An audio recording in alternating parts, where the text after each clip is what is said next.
Hey guys, Aaron Geezy here. Just wanted to give you a little bit of an update on this whole tape project I've been working on. You might have seen me post a few things about it. So the story goes, yes, it's been almost like month and a half ago. I was talking to a friend and fan of mine named Jashan, and and he was all excited about merch, and he bought a hoodie and a sticker, and he was asking me about a cassette tape. And at that time I had an old cassette deck that I'd kind of been meaning to mess around with, just because I'm kind of into that stuff, with my audio engineering background.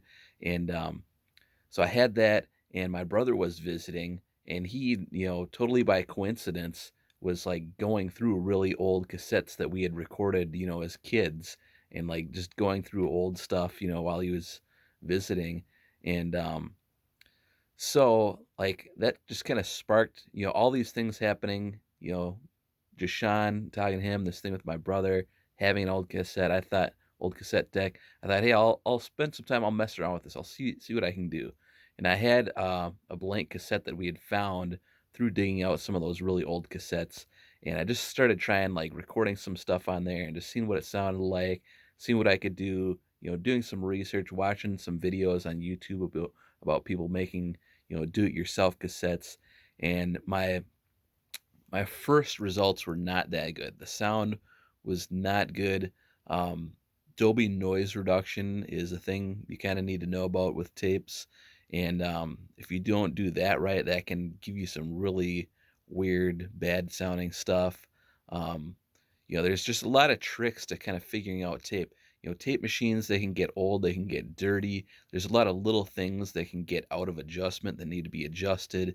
And some tape decks are easier to adjust than others. Some of them have like I actually ended up buying one, this guy right here, and it's got a couple, like this bias knob right here, input balance, input level. Like those knobs help quite a bit. I'm actually recording a tape right now. This is one of the ones that I'm making. You can see, yep, there we go. But but yeah, anyway, so I learned about that. And I'm a fan of vinyl records. I'm a fan of the whole analog thing. And I'm an audio engineer. I'm a little bit of a nerd about some of this stuff. So I actually, and I've recorded and mixed all my own stuff myself. I don't know if you guys may not all know that, but yeah, all my stuff is recorded and mixed by me. So I mean, I can go back to my old mixes, the unmastered versions, and that's what I did. I went back to the unmastered versions and made a master specifically for making a cassette tape, because I won't get too technical and give you a whole long-winded story about this, but basically, in the 80s, 90s, when cassettes were like in their prime, music had a lot more dynamic range then than it does now. Now people, the trend is to compress it quite a lot, because things being perceived as louder are perceived as better, and technologies come along. We've got digital limiters that can do a pretty good job of that. But long story short, I just thought, you know what? I want to make this actually sound like something you'd hear if it was released in the 80s or 90s. And I want to bring some of that dynamic range back into it. And yeah, cassette, you got tape hiss, and they got their own reasons for trying to compress things on tape, to get above the tape hiss. But I just thought, if I'm going to do a tape, I want it to have a tape vibe. I want like the hiss, the imperfections, a little bit of wow flutter if that, is just happens to be in there, whatever. Like just leave it in, keep the vibe. Like I want people to listen to this and actually like be taken back to the 80s, or just given a new experience, of what listening to music might have been like back then. So so that's the first part of it. The next part, started trying to figure out the artwork, and that's been quite a challenge as well. And I found a video of a guy that was stamping. You got these rubber stamps, and he was stamping his logo on the tape. And I thought that'd be cool. I should do that. So I looked into that, did some research, designed it, made the stamps, got those, and basically found out ink doesn't stick to tapes very well. and you get a special kind of ink that's sort of like a permanent ink, and that sticks a little bit better, but it still doesn't really look that great. And I wasn't really happy with it, so I started trying to come up with some other ideas. One of them was paint and using a stencil, and that turned out kind of a big mess. And another idea that I had was to use embossing powder. And embossing powder looks really cool. It's kind of like it it turns out kind of this shiny, like it's got a texture, like really cool looking effect. I've got a couple examples right here.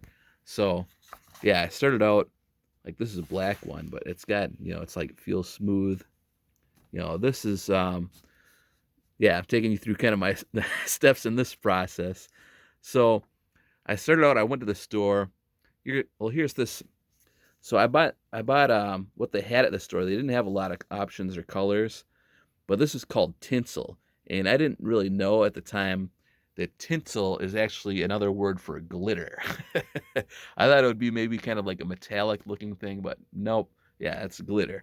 So I didn't really want that. I mean, I don't know. Maybe that could be cool in, a certain setting. Maybe I'll use that for something at some point, but I just don't really like glitter. I just feel like it gets off, comes off the paper and just makes a mess everywhere. And I don't know. I don't really like it. So, yeah. So next, after that, and I got the black and I kind of figured out that that looked good. So I used that on some of these, prototype tapes. Got a black, got a white one. It's black on the back, but I'm not going to open that up right now. Yeah, this is one right here. You can see got a little bit too melted because with this embossing powder, like this right here is a heat gun, and that's how it works. It's like this powder. You use this special ink. You write that on the paper or use a stamp or whatever. I got a stamp pad, and then the powder sticks to that, and then you use this heat gun and you melt it. But as you can see, you know, it's not it's easier said than done. Yes, I had to figure out through some trial and error the right technique of doing that, which is to get the heat gun hot and then melt it really quick. So because the tape will melt slower than the powder will. The powder will melt quicker if the gun is hot, right? So yeah, you just got to do it really quick, basically. And I'll be making some videos. I'm gonna get some footage and put together like some tutorials maybe on some of this stuff. But yeah, so I learned that I got the black one working, but then I said, I want the right color, so I ordered this embossing powder off of eBay, and this is what it looks like. It just wasn't the right shade of green, and this turned out too pink. But yeah, this is what it actually looks like. It looks like it would look, or no, yeah, that is, I guess that was supposed to be like a magenta, but it's just too pink, I think. So, but anyway, and then if you look close at it, the other thing, I don't know if you can see it, but it just doesn't look right. It's too like rough and weird and kind of splotchy. And I think what happened is this, I think the stuff is actually homemade. Like you can get this clear embossing powder. And I guess there's like videos on YouTube, people take that and they mix it with ink and they try to make their own. And I think that's what someone did.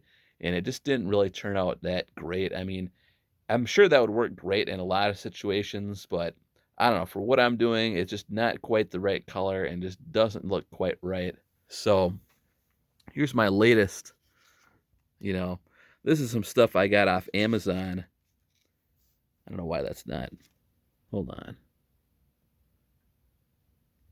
Yeah. There we go.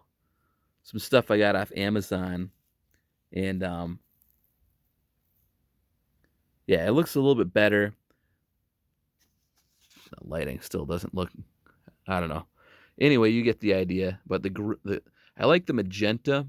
I think it's coming up a little bit too dark on my phone here, but in real life the magenta looks pretty good. It looks pretty spot on, I think. But the green here is still not quite right. And when I found out this stuff that I got off eBay was not that great, I just ordered like a bunch of it from a bunch of different places, hoping that one of them would come and look right. So I've got some more stuff coming on Friday, and I think that should be better. That's supposed to be more of a neon green, and I think if that works, then I'll be set on the embossing powder. And then so the next part of this, or another part anyway, is I've got a bunch of this green fleece left over from these acoustic panels. You can see there's some of it under this stuff. This is, yeah, I got a bunch of scraps. Got this little bag here. This bunch of scraps. But I thought it would be cool to put that to use and make some unique little green, you know, soft cloth cases for these cassette tapes. So there's that. And then, so the other part of this is a J card, which is this little paper thing inside the tape. And this is kind of a prototype test print, I guess you could call it. I think it looks pretty good. I'm printing this myself, and I figured out the right paper, and I think it's looking pretty good. But so now another problem, I got these cases. I ordered like 50 of them, but they're like, you can see it's like it's supposed to come up to here. Like here's my MC Hammer cassette. But as you can see on this one, like the J card thing, the plastic is supposed to fit that a little bit better, right? So I ordered some different cases. Those should be coming on Friday too, but I don't know. This time of year, I wasn't even thinking what it's like, between end of Thanksgiving, Christmas, shipping is just crazy. Sometimes stuff gets here late, and I've had that happen a few different times here. So, but yeah, it's coming along.